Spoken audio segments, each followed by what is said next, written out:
Hello on a very good Friday morning. It's cold, but I noticed that daytime rather, the temperature drops rather than when I'm walking in the dark. So it's not yet 7 o'clock and you can see it's broad daylight. Right, so I'm going to be brief because my hands are cold. I should have worn my gloves.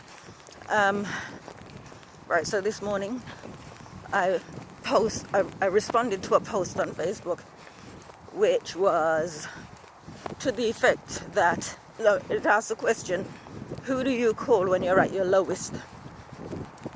And the whole text of the thing was that the individual would rather listen to their story than go to their funeral. So I wrote an essay. Well, not quite an essay, you know what I mean, a long comment. Not a long comment as such, maybe a couple of short paragraphs. And I said, nobody. History has proved that self-reliance and reliance on God is the best policy. And also that I use the example of my sister. And I have to tell you, sometimes I purposely say things to see what people will say, knowing what they will say, so that when they do say it, I can make the point that I'm going to make. So I gave the example and I said, I know what I would do, right? So, no, all right, so I won't go into it. You'll work it out for yourself. But this is a decision I made decades ago, by the way. If I ever got to the point of needing someone to look after me, God knows what I would do. People tell me not to think like that, not to talk like that.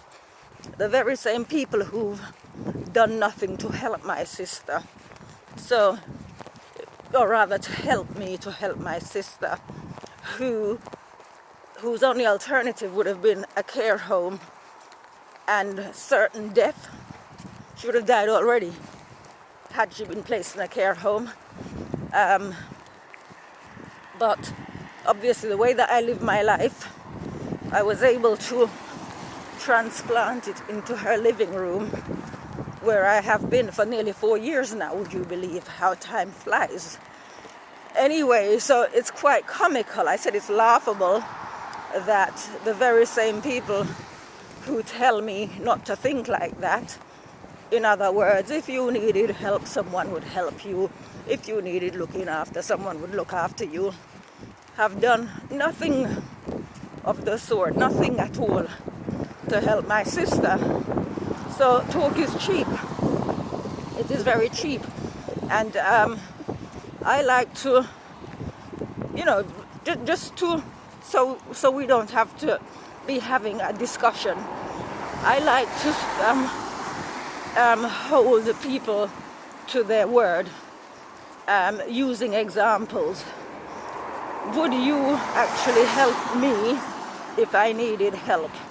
The answer is no, because you've proved that you've done nothing to help me when I'm looking after my sister single-handedly. Obviously I've got carers coming 3 times a day now. Otherwise I included an afternoon visit because that time of the day would impact on my ability to do my work, because I have to attend to my sister, take her to the bathroom, etc. And sometimes I go back to do my work and I've lost my flow, kind of thing, and so sometimes I don't get it back.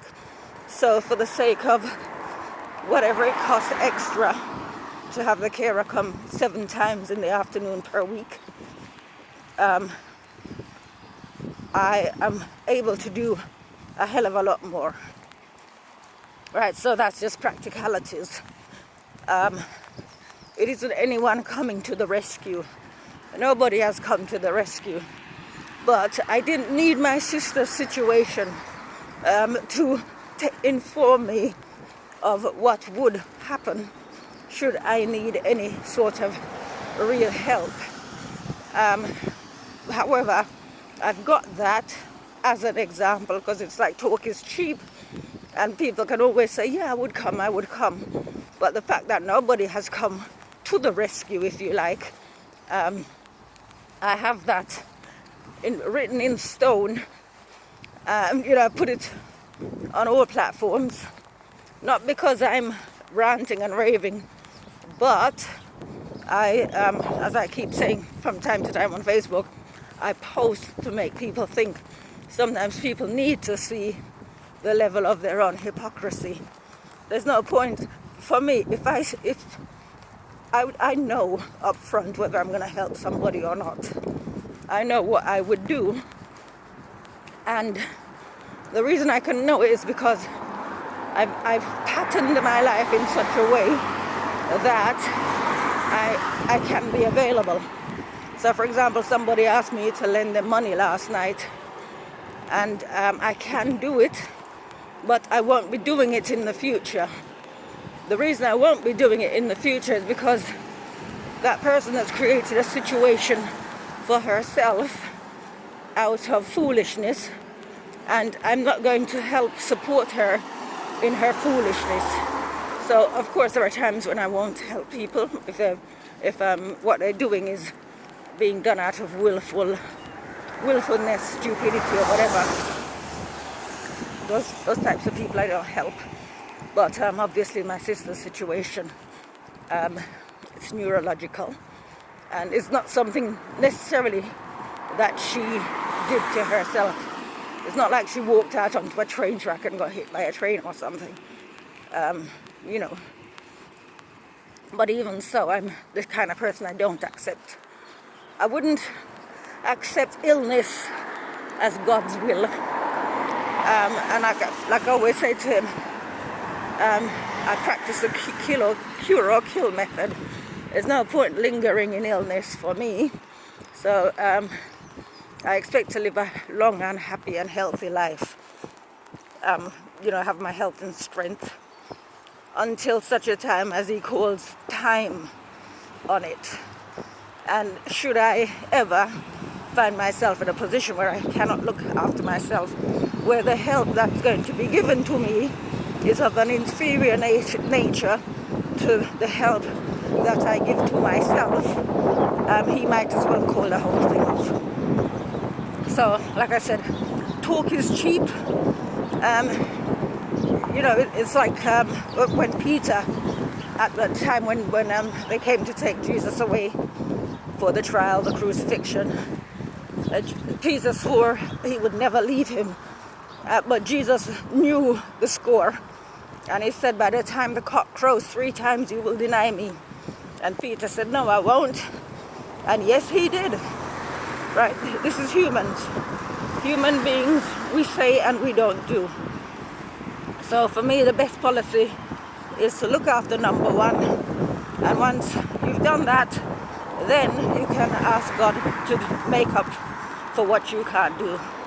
And that's how I deal with it. Deal with whatever is going on in my life. All right? Anyways, have a lovely weekend and look after yourself. Take care.